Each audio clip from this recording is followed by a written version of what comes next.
They had not yet arrived. It said they were the disciples of the prophet, right? You look in verse 1, they were disciples of the prophet. So people are supposed to listen to their man and their woman of God. Watch out for the people that call things occults, because they want to be some leader over something but have no spirit of submission on their own, right? They won't submit to anything. They're demonic. I said it, okay? Now, deal with it. Come see me. That's the issue. So it's nothing about an occult. They understood leadership and authority. They understood accountability, which is what most folk don't understand. Don't you let nobody try to tell you anything about serving God that ain't accountable to God themselves. Do you hear me? Don't you let nobody that ain't living worth nothing for God try to convince you of how you supposed to be living for him. Y'all better have better sense than that. Way better sense than that. So they understood accountability. So they see that where we are, we need to have more. So they go to their man of God and say, hey, listen, can we go over on the other side of Jordan, because where we dwelling now is just not big enough for us. So do you see any potential danger in that? It's just common sense. I do it with Apostle all the time. When I get ready to do something else, some type of event, I run it by. I say, what you think about this right here? Just to hear it in the ear, because bouncing off of someone that has a greater eye or a greater vision than you is smart. So I bounced it off and said, what do you think about this right here? And she said, well, all right, okay, that sounds pretty good. Or sometime it might be, hold up just 1 minute. I don't think you need to do that right now. I can see it coming, but I don't think you need to move right now, and Lee pump the brakes. So it's accountability. It's accountability. It's accountability. It ain't got nothing to do with being a sucker for nobody.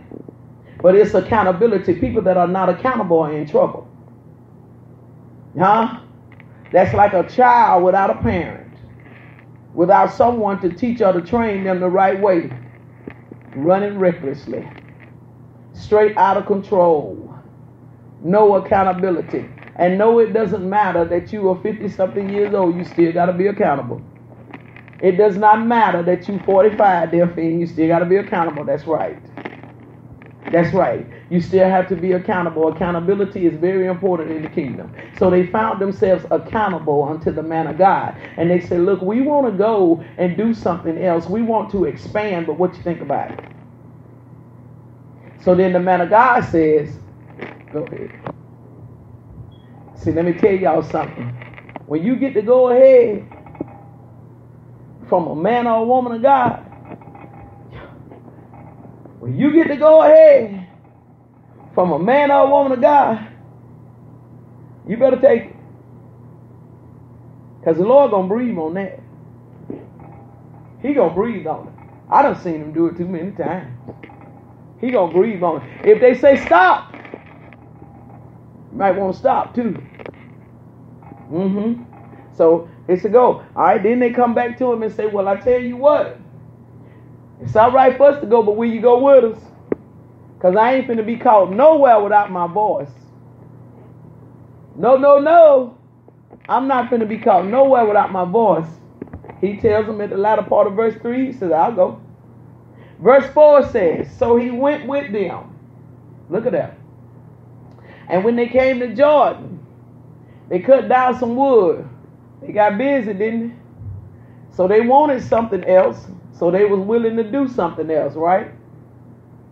Let me talk to y'all that's sitting around here and want stuff but won't get up and do what needs to be done to get it. It ain't gonna work for you. Ain't no hocus pocus in the kingdom. It's labor. So they got up and they cut down wood. Verse 5 says, but as one was felling a beam, the axe head fell into the water, and he cried and said, alas, master, for it was borrowed. So there was one of them that was cutting a piece of the wood, and the axe head got out of his hand, and it fell into the water. Verse 6, he starts crying out to Elijah. He said, oh, Master, please help me. I done borrowed this axe. Verse 6 says, and the man of God said, you catch that? And the man of God said, so can I say something to y'all? I need y'all to hear me in here. I want y'all to hear me real good. I got the voice that'll get you out of trouble. You hear me? You hear me? I got the voice that'll get you out of trouble. You better know your voice. That boy was in trouble. He had done lost an accident that wasn't even his. So, oh my God, it done fell in the water. And it ain't mine, he said, because I borrowed it. Y'all better hear me now. I got the voice. If you know your voice will get you out of trouble. It'll get you out of trouble. I done seen it happen too many times. You can't convince me of nothing no different. I'm so sold out of this. That voice, man, can speak a thing. Bang! Decree some things. It was a voice that got me out of trouble. I know what that voice will do. If you're connected and submitted to the voice like you should, when trouble finds its way, because it'll find its way in every life, some rain must fall. But that voice can speak to that trouble. That thing got to line up. If you do good, good will come back to you. This boy hadn't done good. He was a disciple of the prophet. Hear me, y'all. Which means he took care of the prophet. He found himself in some trouble. He done lost an axe head that didn't even belong to him. Watch what's going to happen. He cries to the prophet. Verse 6 says, and the man of God said, where fell it? The man of God said, where is it? Where did it fall? And he showed him the place. And he cut down a stick and cast it thither. And what happened? What did it say? Made the iron float. It showed up, didn't it? Showed up. Verse 7, therefore said he, take it up to thee. And he put it out of his hand and took it. Do you see how he got him out of trouble? Do y'all see how he got that boy out of trouble? Your voice can get you out of trouble. But you got to know how to be connected to your voice. Lord, help me, please. God, help me, please. Lord, help me, Lord. I know I got enemies. I know they don't like the fact that I stand up strong like I do. They can't stand it, but I done got in here now, so I'm sorry for them. They the ones outside. I'm in here. God, I thank you. Look, this is the thing about it. If you know your voice has the ability to get you out of trouble. Even when you're in a dilemma with something that ain't yours.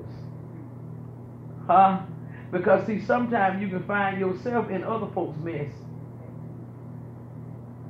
You gotta do good, and good will come back to you. You can find yourself caught up in somebody else's dilemma. He said, I done borrowed this axe head. This ain't mine. I don't know how I'm gonna go to the people and tell them that I done lost this axe head, and the prophet said, tell me where it fell. All the prophet did was took a stick, hit the water with a stick, axe head floated up. Got the boy out of the dilemma. I know my voice. My voice has the ability to get anybody in trim out of any trouble you find yourself in. If you just be connected, you can't tell me no different. You won't be able to convince me a bit of difference.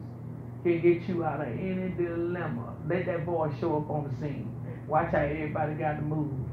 Let something happen and Pastor show up. Watch how everybody slide back out the way and say, well, Pastor, that's right, because that was that voice.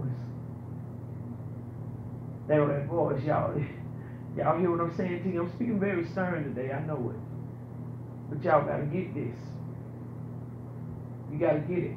And it has nothing about me, nothing to do with me being great, but it's the great one that lives in me. It's knowing how to respect and honor If you know how to respect and honor, good things will happen for you.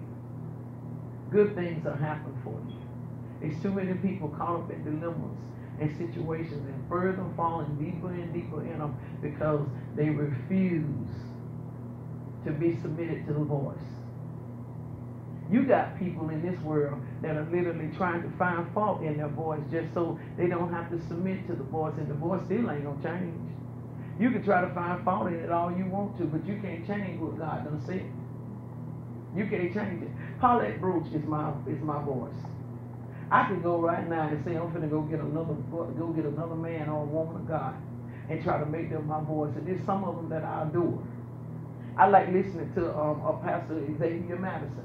I love Takesha Russian. I love them. But the thing of it is, I can't say that's my voice. That is a voice in my ear in an evangelistic manner, and I seed into them and everything because I love and respect them. But they're not my voice. So I can't just pick up and make a decision to say that, oh, I'm fixing to go over here.